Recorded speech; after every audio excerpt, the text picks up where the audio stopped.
Hello friend, ફરીથી એકવાર સ્વાગત છે તમારું મારા કિચનમાં, જેમાં આજે આપણે એક સરસ મજાની થોડી હેલ્ધી વેમાં એવી ગુલકંદની ચોકલેટની રેસીપી જોવાના છીએ, જે ટેસ્ટમાં બહુ જ સરસ બને છે અને સાથે જ રક્ષાબંધન અને શ્રાવણ મહિનાના તહેવારો આવે છે તો આ રેસીપીને એકવાર ચોક્કસથી ટ્રાય કરવા જેવી છે, કારણ કે તે બહુ જ ટેસ્ટી બને છે અને સાથે દેખાવમાં પણ બહુ જ આકર્ષક બને છે, જેથી નાનાથી મોટા દરેક વ્યક્તિને ભાવે છે. વળી તેમાં ગુલકંદ અને ડ્રાયફ્રૂટ્સનો ઉપયોગ થયેલો છે, તો ઘણી વખત બાળકો કે મોટાઓ ગુલકંદને એકલું ન જમે તો આ રીતે તમે તેમને જમાડી શકો છો. તો આવો તેની રેસીપીને જોઈ લઈએ, અને જો મારી રેસીપી અને વિડીયોઝ ગમે તો લાઇક, શેર અને સબસ્ક્રાઈબ જરૂરથી કરી દેજો. એ ટોટલી ફ્રી છે. તો ગુલકંદની ચોકલેટ બનાવવા માટે સૌથી પહેલાં તો અહીંયા મેં 1 કપ જેટલા મિક્સ ડ્રાયફ્રૂટ્સ લીધેલા છે. ડ્રાયફ્રૂટ્સમાં તમે તમારી અનુકૂળતા પ્રમાણે કોઈ પણ ડ્રાયફ્રૂટ્સને એડ કરી શકો છો, અને સાથે જ અહીંયા અડધો કપ જેટલું ગુલકંદ લીધેલું છે. અડધો કપ જેટલું આપણે ગુલકંદ લેશું, કારણ કે બીજી આપણે શુગર તેમાં એડ નથી કરવાની, અને આપણું જે મેઇન ઇન્ગ્રીડિયન્ટ્સ છે તે પણ ગુલકંદ છે, એટલે તેને સ્કીપ નથી કરવાનું. અને સાથે જ વધારે ટેસ્ટ આપવા માટે મેં 1/4 કપ જેટલી ડાર્ક ચોકલેટ લીધેલી છે. ડાર્ક ચોકલેટની જગ્યાએ તમે વ્હાઇટ ચોકલેટનો પણ ઉપયોગ કરી શકો છો. તો હવે સૌથી પહેલાં આપણે આ ડ્રાયફ્રૂટ્સને મિક્સર જારમાં પીસી લેવાના છે. હવે ડ્રાયફ્રૂટ્સને પીસતી વખતે ખાસ ધ્યાનમાં એ રાખવાનું છે કે તેને પલ્સ મોડ પર જ પીસવાના છે, એટલે કે ચાલુ બંધ કરીને પીસવાના છે, અને અધકચરા આ રીતના કટકા રહે એ રીતના પીસવાના છે. જો તમે ડાયરેક્ટ જ ચાલુ કરીને પીસી લેશો તો તેનો લોટ બની જશે અથવા તો બહુ જ ચીકણું બની જશે, માટે પલ્સ મોડ પર જ તેને પીસજો. એ આ રીતે અધકચરા પીસાઈ જાય એટલે આપણે તેમાં ગુલકંદ અને બાકી જે ચોકલેટ છે તે બંનેને તેમાં એડ કરી દઈશું, અને હવે ફરીથી આ બધું જ સારી રીતે એકબીજા સાથે મિક્સ થઈ જાય એ રીતે આપણે મિક્સરને ચલાવી લેવાનું છે અને મિક્સ કરી લેવાનું છે. તો હવે આપણે ચોકલેટની અંદર જે ફિલિંગને ભરવાનું છે તે ફિલિંગ રેડી થઈ ગયું છે, અને તે બહુ જ ટેસ્ટી બને છે અને સાથે હેલ્ધી પણ છે, કારણ કે તેમાં ડ્રાયફ્રૂટ્સ અને ગુલકંદ છે. બાળકો મોસ્ટલી ગુલકંદ જમવામાં, ડ્રાયફ્રૂટ જમવામાં આનાકાની કરતા હોય તો આ રીતે તમે જમાડી શકો છો. જો તેમાં તમારે ડાર્ક ચોકલેટ ન નાખવી હોય તો તેને ટોટલી સ્કીપ પણ કરી શકો છો. હવે આપણે જેમાં ચોકલેટ બનાવવાની છે તેના માટે મેં અહીંયા બરફની ટ્રે લીધેલી છે. જો તમારી પાસે ચોકલેટનું મોલ્ડ હોય તો તે પણ લઈ શકો છો, અથવા તો નોર્મલી જે બરફની પ્લેટ હોય તે પણ લઈ શકો છો. હવે આ ચોકલેટમાં બહારથી ચોકલેટનું પણ અને અંદરથી આ જે ગુલકંદવાળું ફિલિંગ છે તે એડ કરવાનું છે. એટલા માટે આપણે જે શેપની મોલ્ડ લીધું હોય, અત્યારે મેં અહીંયા બરફની આ શેપની જે ટ્રે લીધેલી છે તો એ શેપનું આપણે ફિલિંગને બનાવી લેવાનું છે. તો થોડું પોર્શન હું હાથમાં લઈ અને આ રીતે હથેળીની મદદ અને આંગળાની મદદથી આ રીતે થોડું એનો લંબગોળ આકાર આપી દઈશ, અને આપણી જે બરફની ટ્રે છે તે સાઇઝનું આપણે તેને આ રીતનું બનાવી લેવાનું છે. તમારું મોલ્ડ જે રીતનું હોય તે રીતનું તમારે આ ફિલિંગને શેપ આપી દેવાનો છે. હવે અહીંયા મેં 2 કપ જેટલી વ્હાઇટ ચોકલેટ લીધેલી છે. વ્હાઇટ ચોકલેટની જગ્યાએ તમે ડાર્ક ચોકલેટનો પણ ઉપયોગ કરી શકો છો, પરંતુ આપણું જે અંદરનું ફિલિંગ છે તે બ્લેક છે, તો તેના કોમ્બિનેશનમાં વ્હાઇટ ચોકલેટ વધારે સારી લાગે છે, અને તેને મેં આ રીતે ઝીણી છીણી લીધેલી છે.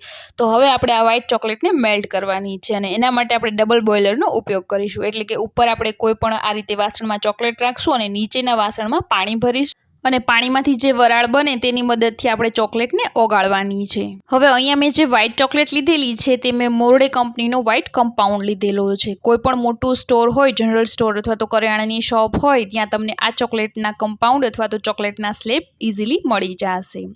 તો ડબલ બોઇલરની મદદથી ધીરે ધીરે આપણે આ વ્હાઇટ ચોકલેટને સારી રીતે મેલ્ટ કરી લેવાની છે, અને તે મેલ્ટ થાય એટલે આપણે ગેસને બંધ કરી દેવાનું છે. ખાસ ધ્યાનમાં રાખજો, નીચેનું પાણી આ ઉપરના વાસણને ન અડે, નહીંતર તમારી ચોકલેટ બળી જશે અને તે જામવા લાગશે.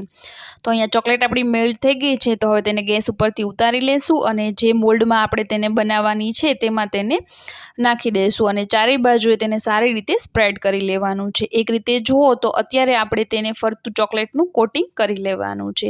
તો અહીંયા ચોકલેટને તેમાં એડ કરી અને હવે સ્પેચ્યુલાની મદદથી આપણે ચારેય બાજુએ સારી રીતે ફેલાવી લેશું, અને એક પાતળું લેયર તૈયાર કરી લેશું, અને જે વધારાની ચોકલેટ છે તેને ફરીથી આપણે કાઢી લેશું, પેનમાં લઈ લેશું. તો અહીંયા આ રીતે ચારેય બાજુએ તેને ફેલાવી લેશું, જેથી એ ચારેય બાજુએ સારી રીતે સેટ થઈ જાય.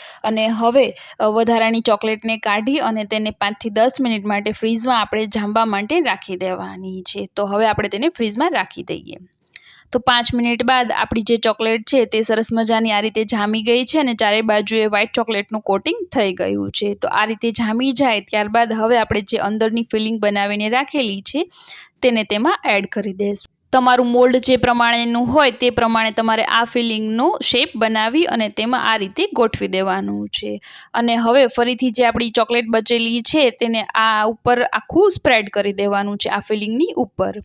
તો અહીંયા આપણે બધી જ ચોકલેટને ફરીથી તેની ઉપર સ્પ્રેડ કરી દઈશું અને હવે સ્પ્રેડ થઈ ગયા બાદ ફરીથી આપણે તેને ફ્રીઝરમાં 10 થી 15 મિનિટ માટે સેટ કરવા રાખી દઈશું અને એની પહેલાં આ રીતે આપણું જે મોલ્ડ હોય તેમાં ચોકલેટ આસાનીથી નીકળે એટલા માટે મેં અહીંયા સળીની મદદથી બાકી જે એક્સ્ટ્રા ચોકલેટ વધારાની જગ્યાએ ચોંટેલી છે તેને સળીની મદદથી આ રીતે દૂર કરી લીધેલી છે, જેથી આપણે ચોકલેટને બહાર કાઢીએ ત્યારે સારી રીતે નીકળી જાય. તો 5 થી 10 મિનિટ માટે આપણે તેને ફ્રીઝરમાં સેટ કરવા માટે રાખી દઈએ અને આપણી ચોકલેટ સેટ થાય છે ત્યાં સુધીમાં મેં અહીંયા જે બાકી બચેલી ચોકલેટ હતી તેમાં થોડો યલો કલર એડ કરી લીધેલો છે અને તેને આપણે ડેકોરેશનમાં ઉપયોગમાં લેવાનું છે. તો અહીંયા એક પાઇપિંગ બેગમાં આપણે આ રીતે તેને ભરી લઈએ. આ ટોટલી ઓપ્શનલ છે, જો તમારે ન કરવું હોય તો તમે સ્કીપ પણ કરી શકો છો અને જો તમારી પાસે આવી રીતે પાઇપિંગ બેગ ન હોય તો નોર્મલ જે આપણી કોથળી હોય તેમાં પણ તમે ચોકલેટને ભરી શકો છો અને નોર્મલ ફૂડ કલરનો ઉપયોગ કરી શકો છો, કોઈ પણ કલર એડ કરી શકો છો. તો હવે આપણી જે ચોકલેટ ફ્રીઝરમાં રાખી હતી તે પણ સરસ મજાની સેટ થઈ ગઈ છે. તો આ રીતે આપણે તેને બહાર કાઢી લેશું. જેમ બરફ કાઢતા હોય એ રીતે થોડું તેને ટર્ન કરશો એટલે તે ઇઝીલી આ રીતે બહાર નીકળી જશે.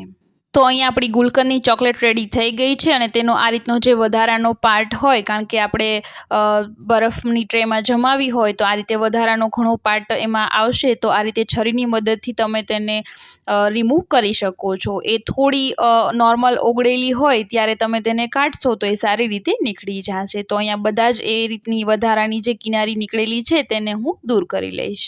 અને હવે છેલ્લે આપણે આ ચોકલેટ ઉપર ડેકોરેશન કરી લઈએ. તો જે આપણે પાઇપિંગ બેગમાં યલો ચોકલેટ રાખેલી બનાવીને તેને આ રીતે ઉપરથી ડેકોરેશન કરી લઈશું. જો તમારે ન કરવું હોય તો એ ટોટલી ઓપ્શનલ છે, તમે સ્કીપ પણ કરી શકો છો અને ઉપરથી આપણે થોડા કલરફુલ એવા સ્પ્રિંકલને એડ કરી દઈશું.